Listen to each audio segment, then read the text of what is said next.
Support comes from the Missouri Forest Products Association, providing more than 41,000 jobs in the production of wood pallets, railroad ties, white oak barrels, hardwood floors, and more.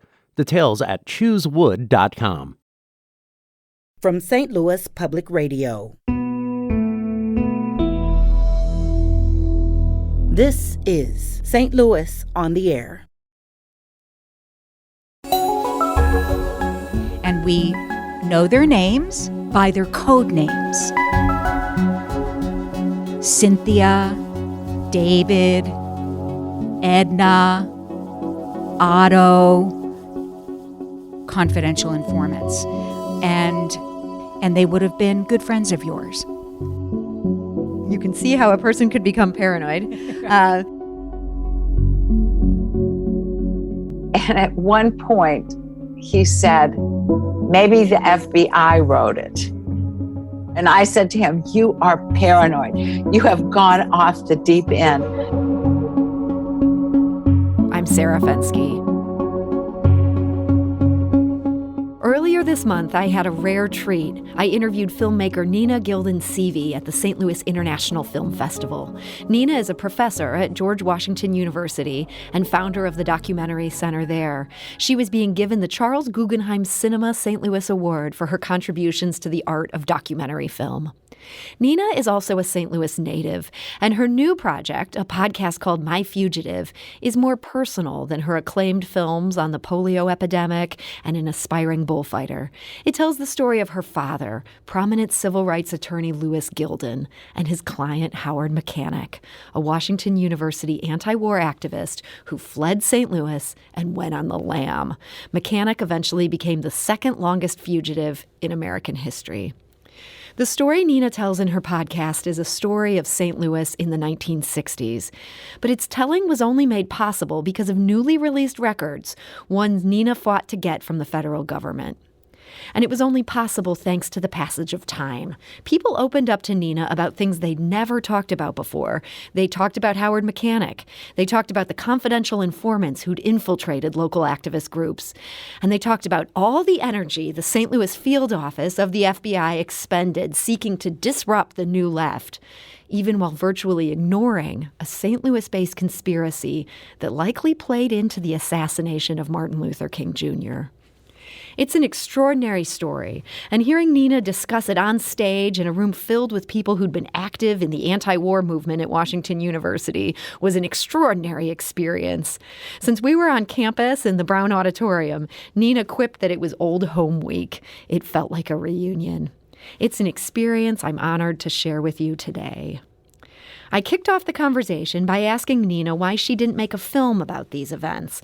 Why, I asked, did she make a podcast? So I obviously know how to make a film. It's what I do for a living. I could probably do it in my sleep. But when I sued the federal government, I found out things that I never could have anticipated. The one thing about a film is that it's a fairly linear form. In film, you like things to go from beginning to middle to end. It's actually pretty simple. Well, this project no longer became very simple. It became a story that became hard to encapsulate in a log line.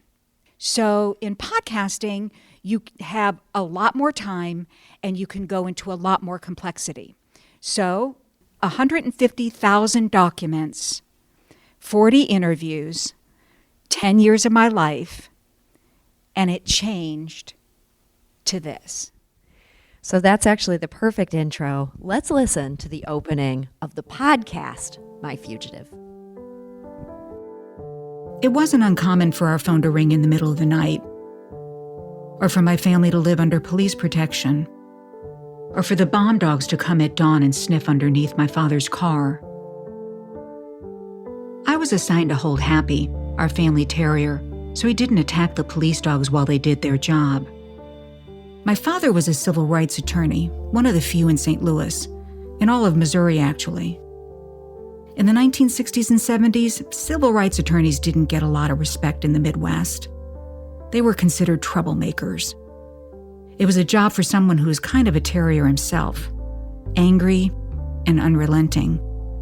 That was my dad. He was very good at what he did. He had a lot of clients. So when our phone rang on the night of May 4th, 1970, I woke up, but I wasn't surprised. His clients called at all hours of the day and night, with all kinds of emergencies. I was 12 years old at the time, and I was used to it. We lived in a big house right near Washington University. There was an 8-foot fence around the garage in our backyard. And that night, I heard my father open it, back the car out, then close the fence and drive away down Maryland Avenue. I went back to sleep. It was so normal for us that I didn't even mention it the next day. Years later, though, I'd go back and begin to pull at the threads of that night, May 4th, 1970. Thousands of students rioted on the campus of WashU. They burned a federal building to the ground. Some of them were arrested, and one of them became my father's client, Howard Mechanic. He was a 22-year-old senior at the time, a long-haired campus activist with plans to go to law school. Instead, he was sentenced to 5 years in federal prison. 5 years for protesting. But Howard didn't go to prison. He went on the run, and he stayed on the run for nearly 30 years. My father represented hundreds, maybe thousands of clients over the course of his career, from traffic court to the U.S. Supreme Court. But Howard Mechanic's disappearance haunted him for the rest of his life. For years he'd ask, sometimes out of the blue, where did Howard go? Whatever became of him? Finally, I decided to find out. Of us 3 children, I was the one who inherited my father's preoccupation with Howard. I didn't become a lawyer, although I did think about it. Instead, I became a historian and a documentary filmmaker. My search for Howard Mechanic led me to places I never could have imagined. A Cold War spy ring, a conspiracy to murder a civil rights leader, and the U.S. government's attempts to cover it all up. I know, it sounds like the stuff of crazy tin hat conspiracy theories. Except it's not. I spent almost a decade fighting for the documents to prove it. I'm Nina Gilden Seavey, and this is My Fugitive. So, Nina, you start the documentary or the podcast in 1970. Yeah. And it soon becomes clear that you have to go back to 1968. Tell us what happened in 1968 that really sort of sets the stage for everything that happened 2 years later. On December 3rd, 1968, a young man named Michael Siskind put a Molotov cocktail on the windowsill of the Army ROTC building. Now, over at the far end of campus, there was an Army ROTC building and there was an Air Force ROTC building. He put this Molotov cocktail, he had a friend with him. A guard saw the two of them from some distance doing something that was probably illegal. The guard rushes down. By the time he arrives at the Army ROTC building, the accomplice has fled. But he catches Michael Siskind in the act of, having this Molotov cocktail in his hand. He arrests him. Michael Siskind refuses to give up the name of his accomplice.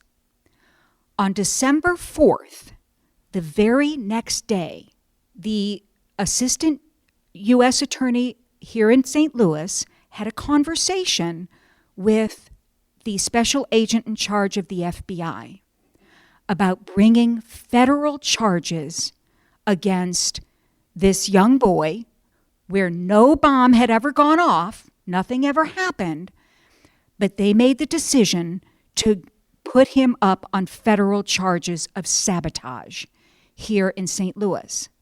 They contacted Nixon's Attorney General, John Mitchell, and the Justice Department in Washington, D.C. said, we don't think we have enough evidence to get this conviction. So what did J. Edgar Hoover do? He said, let's find some. So they charge Michael Siskind in 1960. He comes to trial in 1969, and he is sentenced by Judge Roy Harper to 5 years in federal penitentiary. It was the first time in American history that a student protester had been brought up on federal charges with evidence that had been gathered by the FBI in a case where nothing had occurred. And Judge Roy Harper was very happy to make the conviction because they were going to stop what in St. Louis was called the anarchy of protest. So, Michael Siskind went to prison. It made the Walter Cronkite Evening News, where Walter Cronkite says, Michael Siskind was, sentenced to 5 years in federal penitentiary today on the first case of sabotage ever against a student protester.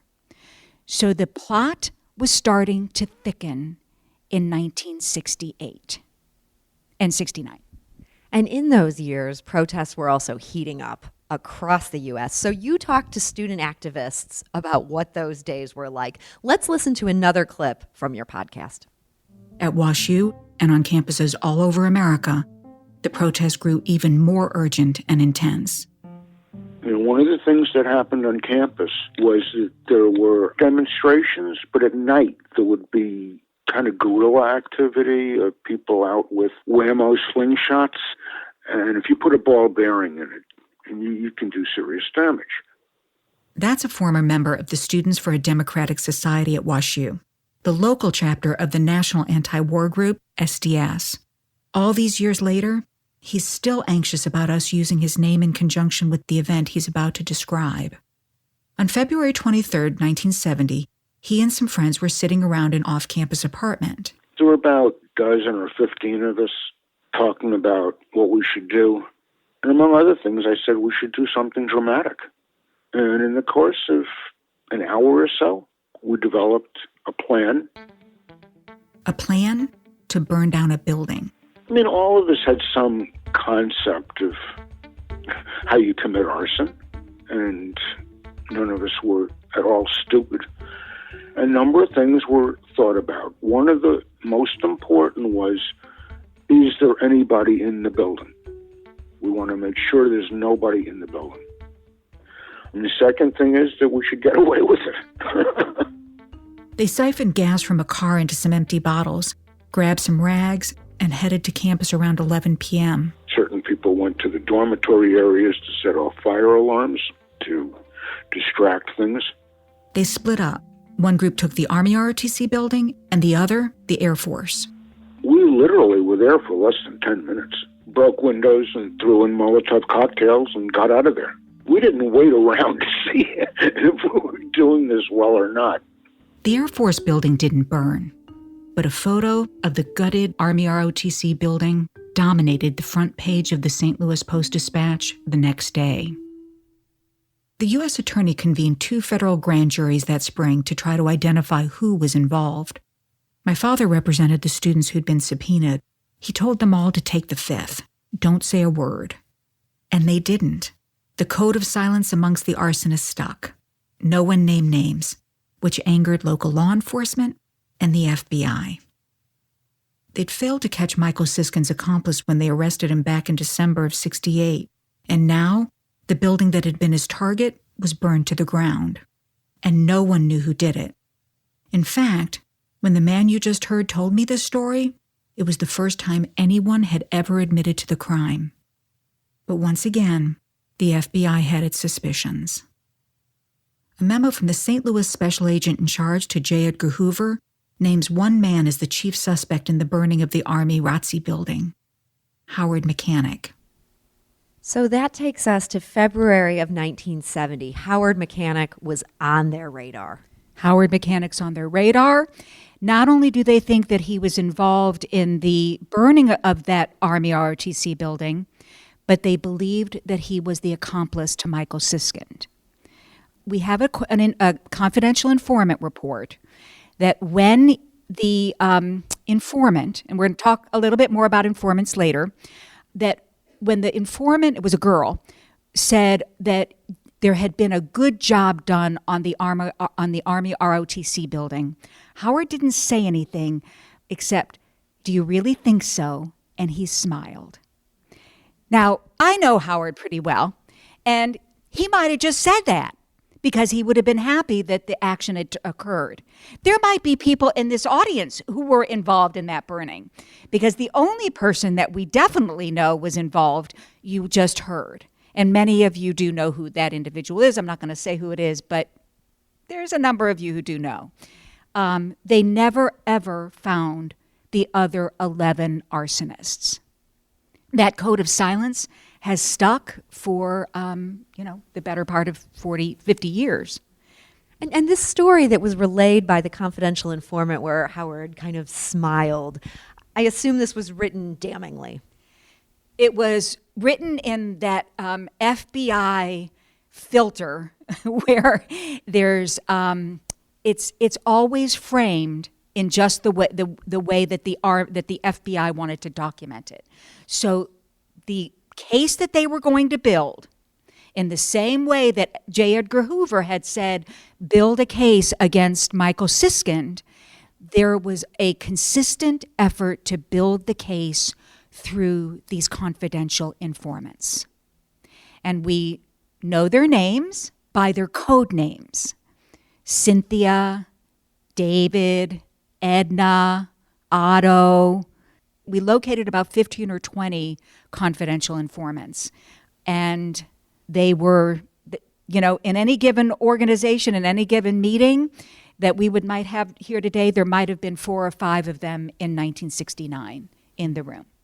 And they would have been good friends of yours. You can see how a person could become paranoid. May 4th, 1970. This is a day that doesn't need much introduction at all. This happens in Ohio, 12:24 p.m. 4 students are killed. Word spread. How did word spread? Well, before Twitter, there were telephones. It's hard to imagine this era. Hard to imagine. No cell phones, but, there were landlines. Word spread across the nation like wildfire. 4 million students on 900 campuses protested that night. It was immediately galvanizing for students across the nation. We're listening to my St. Louis International Film Festival conversation with documentary filmmaker Nina Gilden Seavey. Her new podcast, My Fugitive, is a production of Pineapple Street Studios. It's available wherever you get your podcasts.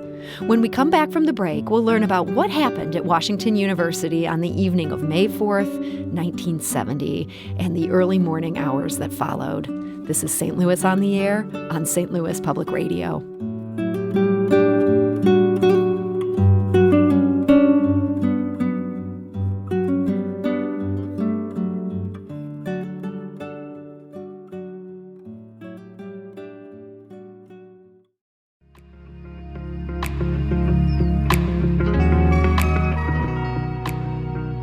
Welcome back. This hour, we're listening to my St. Louis International Film Festival conversation with documentary filmmaker Nina Gilden Seavey about her new podcast, My Fugitive. Before the break, we recalled the events of May 4th, 1970, when 4 Kent State University students were killed and 9 others wounded by the Ohio National Guard. The moment galvanized anti-war protesters at colleges across the country. That night, students in the anti-war movement at Washington University here in St. Louis decided to target their campus's ROTC building. Earlier in February, about a dozen protesters burned the Army ROTC building to the ground. On this night in May, they targeted the Air Force ROTC building. Let's listen once again to a selection from the podcast My Fugitive. Here's one of the students Nina spoke with, Dev Kennedy. They wanted to go straight to the ROTC building and burn it down, which they did. Outside the Air Force building, the crowd began chanting and throwing rocks. One person later reported that he heard a little bang mixed in with the chants and the cheers. And then some of the protesters broke down the building's doors and smashed the windows. That's when I was frightened for other people. I thought, oh boy, you cannot burn down this building. And when the fire trucks came, which they did, and throw rocks at the fire trucks, I said, this is going to be, for people who are doing it, it's going to be serious trouble. At 12:45, the police issued a Code 1000, the riot call. Around 1 a.m., the firefighters had the fire under control. The crowd broke up and backed away from the smoking building. All that was left standing was an empty shell. The phone in my home rang a few hours later. My father got up, got dressed, and drove off down Maryland Avenue. The next day, Howard Mechanic became his client. My father fought Howard's case, and they lost. Howard got 5 years in federal prison, an extraordinary, inexplicable sentence. There was almost no evidence that he had done anything except attend a protest on the night that the Kent State students were murdered. So Howard Mechanic disappeared. And my dad spent the rest of his life haunted by him. When my dad was dying of cancer, he and I talked about Howard a lot. In fact, the last real conversation we ever had was about Howard. We sat on the porch of his house in South St. Louis. It was almost winter, but the late afternoon sun was warm. And my father seemed to want to talk while he still had the energy. He endured decades of harassment from the government after Howard went on the run. The FBI believed he was somehow complicit in Howard's flight, and he was angry that Howard had fled and left him holding the bag. But there was something else, too. Something about the whole thing just didn't add up. He had the feeling that something had happened that Howard and he couldn't explain. Later, I would discover just how right he was. I spent nearly a decade trying to answer the question of whatever became of Howard Mechanic, and every door I opened revealed more doors and more rooms. This show is about that journey, from one room to the next, and the ghosts that occupied all of them. It's a story fueled by paranoia, about communists in our midst, and about anti-war activists trying to bring down the United States, and about the threat of Black power. All of it forged in the peculiar crucible of my hometown, St. Louis. After a couple of hours talking that day on my father's front porch, the sun went down. He was chilly and worn out, and I realized at some point in our conversation I did something that was unusual for us. I put my arm around him, and we walked inside that way, holding on to one another. We never spoke about Howard again. In the last weeks of his life, my father's incredibly sharp mind began to fail. He never did learn what happened to Howard Mechanic, or why. But I did. So, Nina, your father was haunted by Howard Mechanic, and you ended up picking up this quest to find out what had happened to him, where he was, and why all of this happened. So where did you begin? Initially, I went in search of Howard. By that time, the FBI and then the federal marshals had been looking for Howard for the better part of, maybe 20 years. It took me 2 days to get to Howard.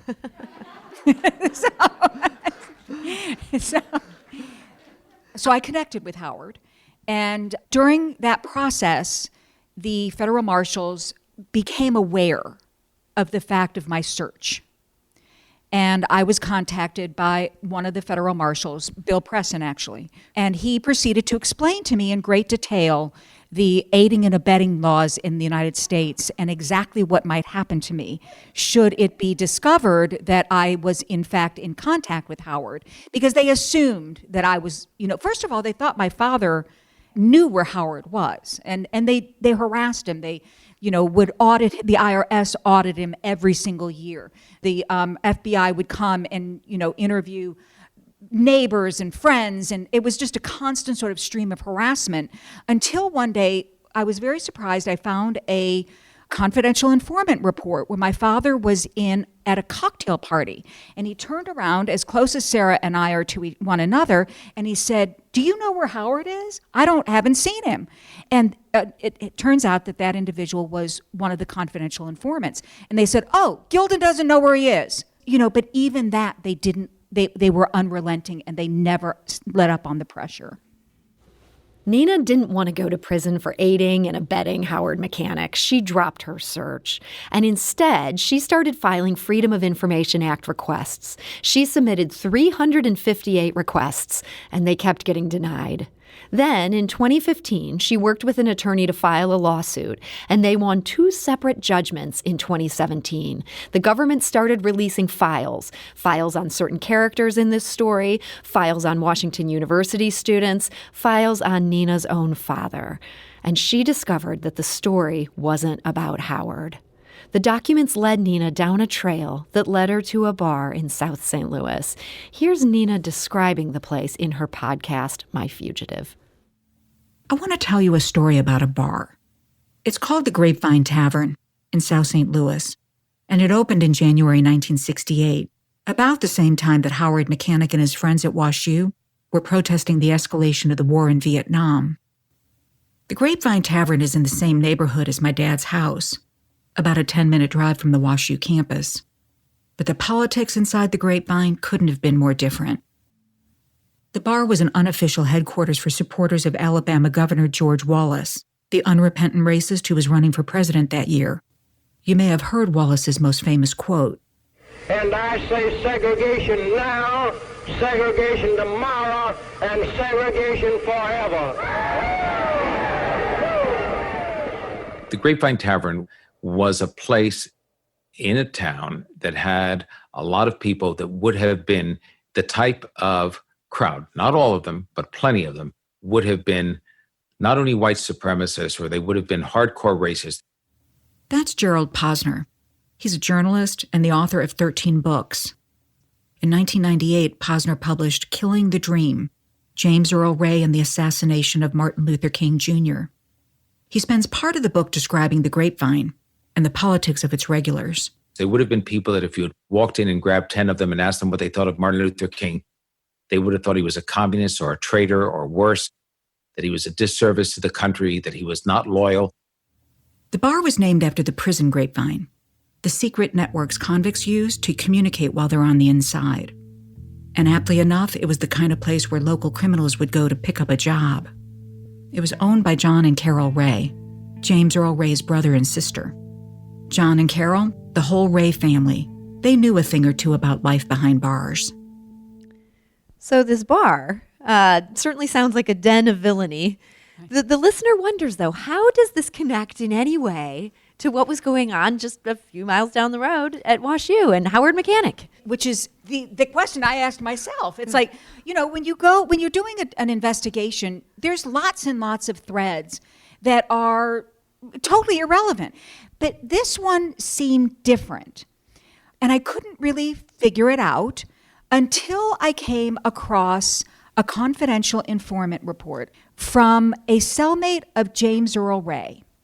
And James Earl Ray, as you find out in the podcast, I'm going to remind you now, was a fugitive from the Missouri State Penitentiary at the time that he assassinated King. So the Ray family is from St. Louis, from sort of Alton, Illinois, and then they lived in St. Louis.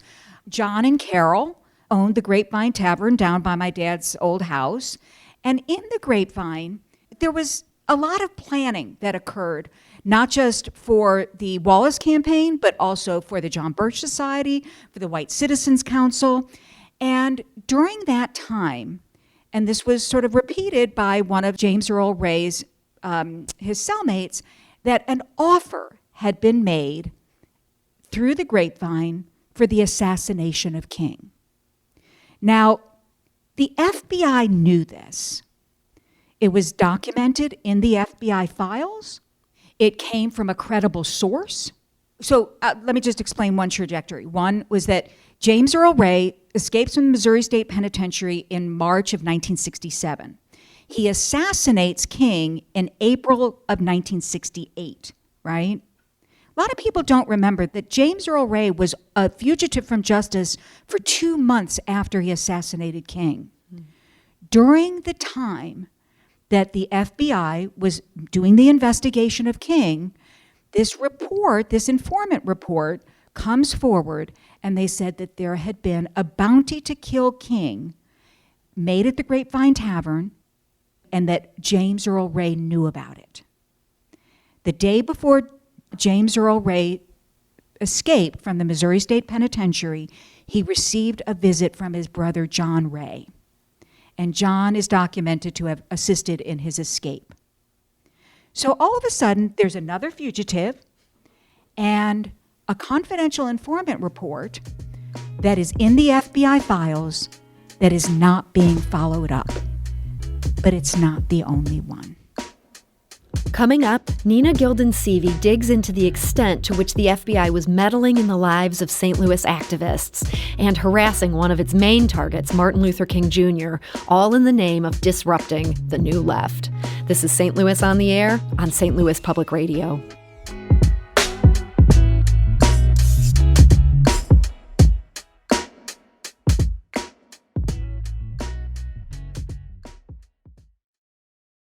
Support comes from the Missouri Forest Products Association, committed to conservation and careful management of the state's forests to make them more resilient and better habitats for wildlife. ChooseWood.com.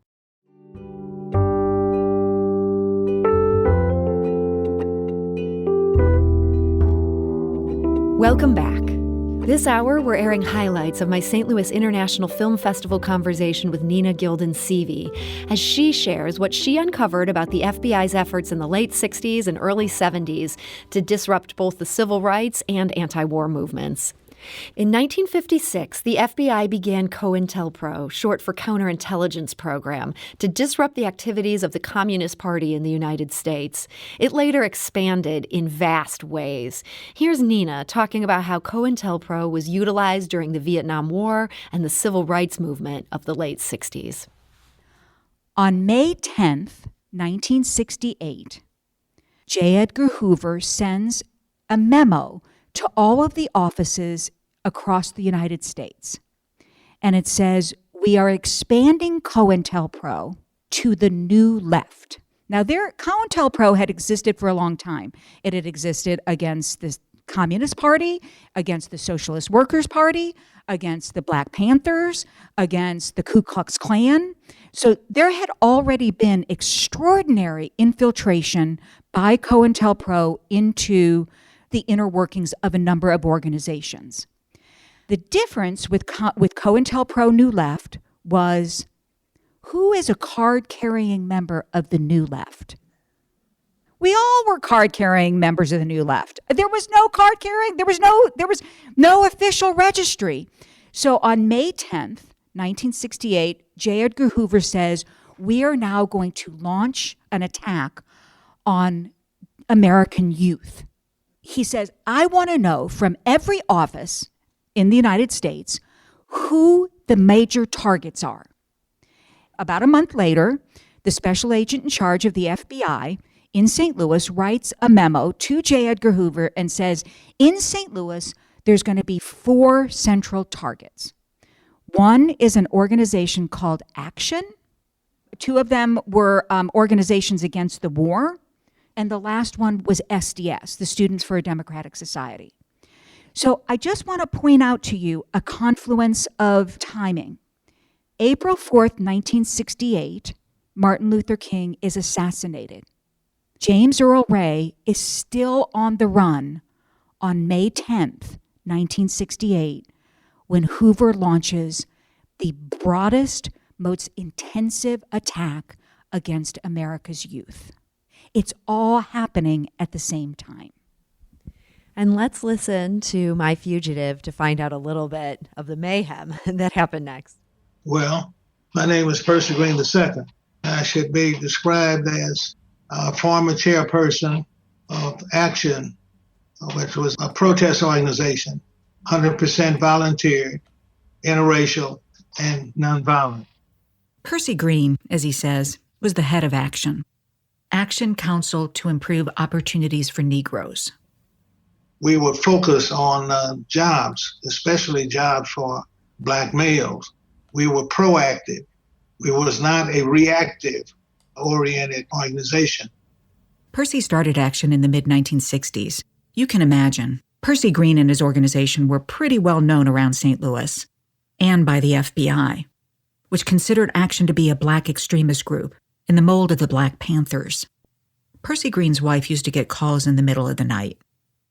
My wife at the time, she was overwhelmed in a number of times with phone calls with threatening messages, and many times that she get a call that I had been killed. There were wiretaps and bugs, and of course the poison pen letter, meant to sow trouble. Like the one the FBI sent to Dr. King and his wife Coretta, suggesting that King kill himself, along with an audio tape from his hotel rooms. But those letters weren't just for leaders like King. They were for people you've never heard of, too. People like Jane Sauer. She was known as Jane Simon at the time. Jane was a member of an organization called the Women's International League for Peace and Freedom, WILF, and she was also a member of Percy Green's group, Action. We always felt that we were somehow infiltrated. Jane's husband wasn't in Action or involved in any movement work. I was getting deeper into activities like Action, and he was becoming more opposed to it. And one day she came home and he had this letter. I remember it was in the kitchen, and he wouldn't let me touch the letter because he was afraid I'd rip it up. You could get a divorce for infidelity. So this was his verification that I was a bad woman. So he wasn't going to let me touch the letter, but he held it up and showed it to me. I have this letter. I got it from the FBI through my Freedom of Information requests. It's written on a slant with lousy grammar and spelling, and it's astonishingly racist. There's no good way to read this letter because it's me, a white woman, reading words written by a white man, doing his racist impression of a black woman. It starts out, "Look, man, I guess your old lady doesn't get enough at home, or she wouldn't be shucking and jiving with our black men in Action, you dig? Like all she wants to integrate is the bedroom." And it was signed, a soul sister. And when I saw that letter, at first I thought he wrote it. He, meaning her husband. I mean, that's all I could think of. It's like, because I did not think any of the women that I knew in Action would have written that letter. They were my friends. And somehow, I guess I convinced him that this letter might not be true. I don't know where it came from. And at one point, he said, maybe the FBI wrote it. And I said to him, you are paranoid. You have gone off the deep end. The FBI doesn't care one bit about me or Action. I mean, I just didn't really think that anything that I did was of that great importance that the FBI would take notice. But she was wrong about that. I have a second document, one Jane's husband didn't see.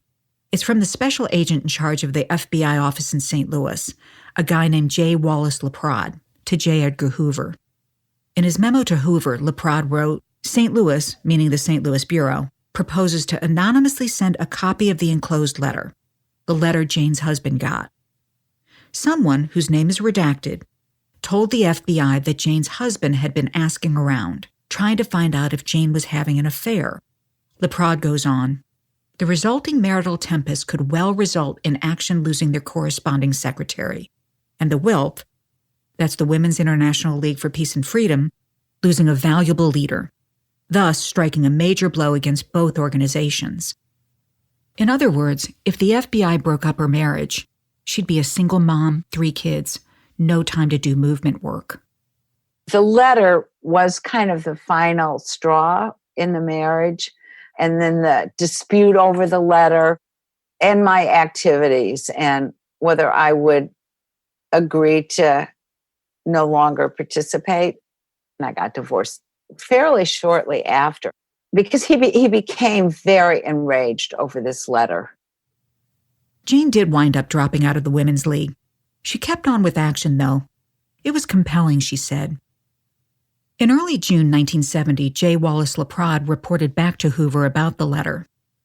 In the section labeled Tangible Results, he wrote, Jane has taken an apartment during this separation, which might become a permanent arrangement. This matrimonial stress and strain should cause her to function much less effectively in Action. And then there's this other thing. Whoever the FBI's informant was, that person knew Jane's work in Action quite well. From the informant report, we know it was a woman. She knew the intimate details of Jane's marriage and knew Jane's vulnerabilities. She was likely a friend of Jane's. So it's shocking to think the FBI wasn't just spying on people. It was actively meddling and messing with their lives. Did these agents in these memos have any compunction about what they were doing? No. I mean, because had been very clear from that May 10th, 1968 kind of invective from J. Edgar Hoover, your jobs are on the line. And in every 90 days, there was a tangible results section.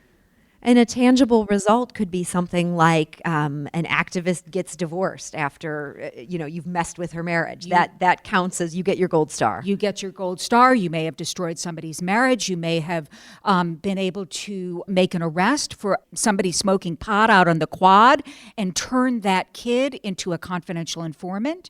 I mean, there were hundreds of confidential informants in St. Louis alone. There were thousands of them across the nation. So these were people that were very, very well embedded in every part of campus life here at Washington University. This is the same FBI that did not ask any questions down at the Grapevine Tavern. Nina wasn't the first person to connect these dots. Robert Blakey was chief counsel for the House Select Committee on Assassinations in 1978. That's when Congress was investigating the assassination of Martin Luther King Jr. Nina tracked Blakey down at his home in Arizona in 2016. He told her, "I've been waiting 40 years for someone to ask me these questions." Robert Blakey told her about a memo uncovered by the committee that spring of 1978, 10 years after King was murdered. They just misfiled it, is their explanation. But when they found it, they gave it to us. And that's better than throwing it away. The memo showed strong evidence of a St. Louis-based bounty to kill Martin Luther King Jr., and that bounty was issued by an attorney with strong connections to the world of assassin James Earl Ray. Yet the FBI didn't probe further. Robert Blakey told Nina that the FBI would not have looked into whether Ray had accomplices unless it was forced to do so, and it wasn't. At the Brown Auditorium during our film festival conversation, Nina and I couldn't fully tie together the thread she explores in her podcast. So many people who'd been part of the WashU anti-war movement had stories to share, questions to ask. They'd lived this history. But after the film festival, I followed up with Nina. I wanted to fully understand how Howard Mechanic, her father's client, tied into the failure of investigators to look into the King assassination. She told me that it all came back to the FBI's own illegal activity, the wiretaps, harassment, and surveillance of American citizens undertaken without Congress's approval. Those illegal acts were only revealed years later after Hoover's death. If there was an investigation into the King assassination, they would have come back and found COINTELPRO, because there had been a massive campaign against Martin Luther King himself. He was a target of COINTELPRO's efforts. He was one of the prime targets. And one of the things we go into in the series is what happened to him in the COINTELPRO against him. And it was vicious and racist and intended to destroy him. But if they had done an investigation into what happened at the Grapevine Tavern, what happened during COINTELPRO, what happened in all of sort of what was called COINTELPRO Black Hate, they would have come up and found COINTELPRO against Martin Luther King. And so as soon as James Earl Ray was caught, which wasn't but a month later, you have to remember he was a fugitive until June 1968. When they caught him, he, under duress, confessed. 3 days later, he recanted and spent the rest of his life saying that he was a dupe and had been forced to confess to the murder.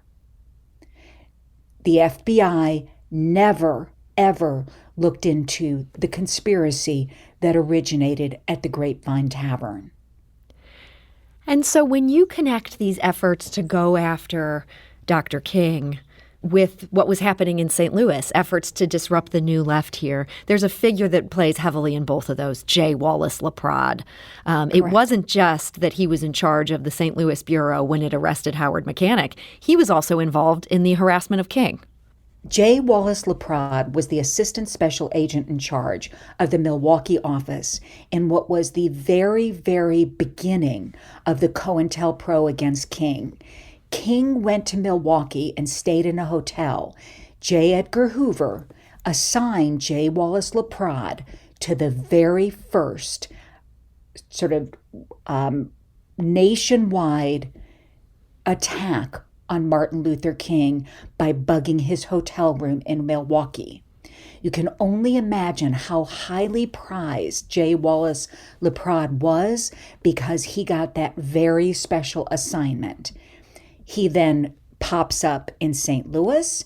He then gets the prime plum of all of the all of the assignments in the field, which is that he becomes the special agent in charge of the New York Bureau of the FBI. And then later on, he is the unindicted co-conspirator along with Mark Felt and L. Patrick Gray, Mark Felt, who is, as we know, Deep Throat, in the attacks on the Weather Underground families. They had been bugging the families of the Weather Underground, and the Carter administration Department of Justice brought charges against J. Wallace LaPrade as an unindicted co-conspirator, L. Patrick Gray, who had been the successor to J. Edgar Hoover, and Mark Felt.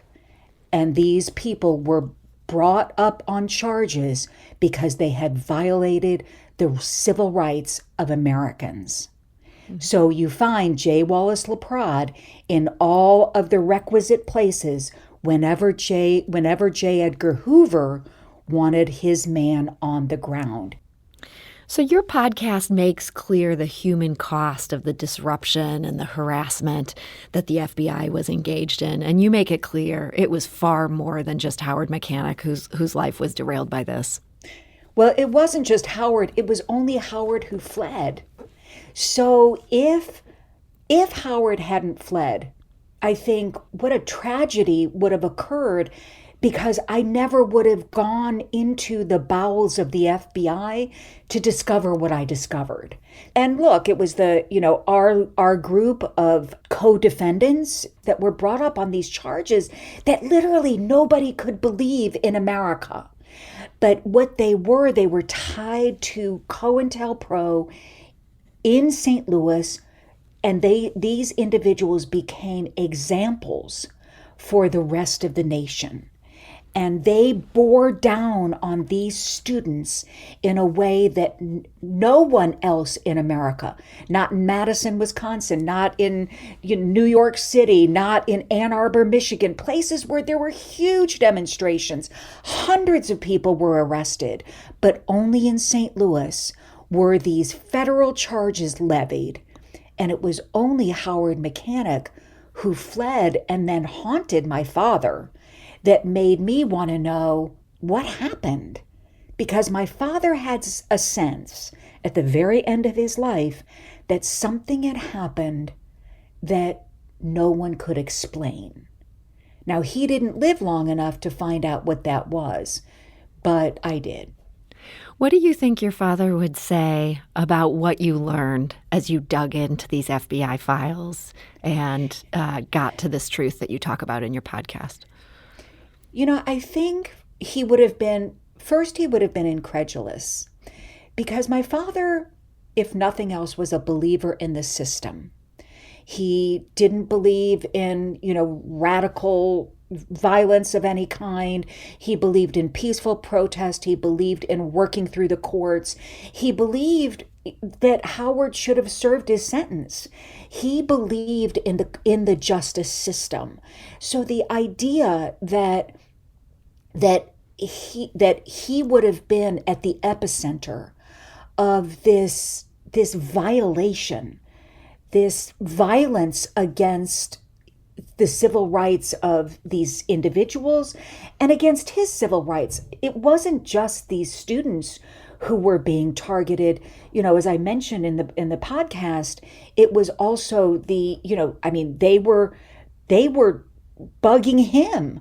His phones in his office were tapped. Think of the attorney-client privilege that was abrogated by COINTELPRO New Left. But I think, in some ways, I'm kind of glad he didn't live to see this, because he would have been. It makes me wonder whether he would have felt that his life and his work had been in vain, because he could never have imagined the assault that he would have been under by these agencies. And look, it wasn't just the FBI. It was the FBI, the CIA, the IRS, the Department of the Army. They had concentrated themselves in St. Louis. Civil rights attorney Louis Gilden died on Christmas Day of the year 2000. President Bill Clinton commuted Howard Mechanic's sentence just 1 month later. St. Louis psychologist Larry Cogan had previously admitted that he threw the cherry bomb that led to Howard Mechanic's conviction. You can learn more about Howard Mechanic's almost 30 years as a fugitive and the FBI's campaign to harass and disrupt the New Left in the podcast My Fugitive. It's a production of Pineapple Street Studios, available wherever you get your podcasts.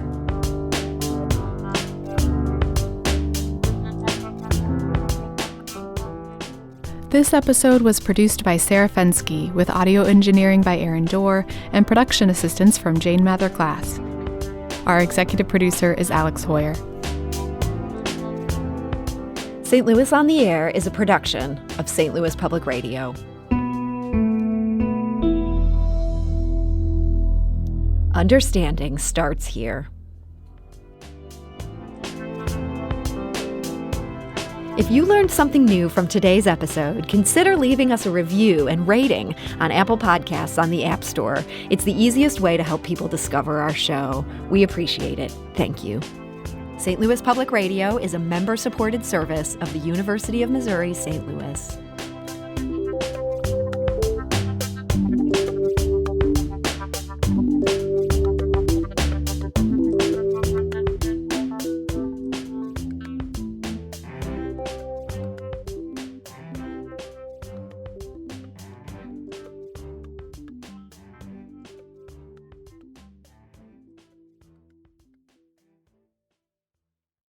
Support comes from Missouri Forest Products Association, committed to sustainable and sound conservation of the state's forests, which support more than 41,000 Missouri jobs, resulting in a $10 billion industry.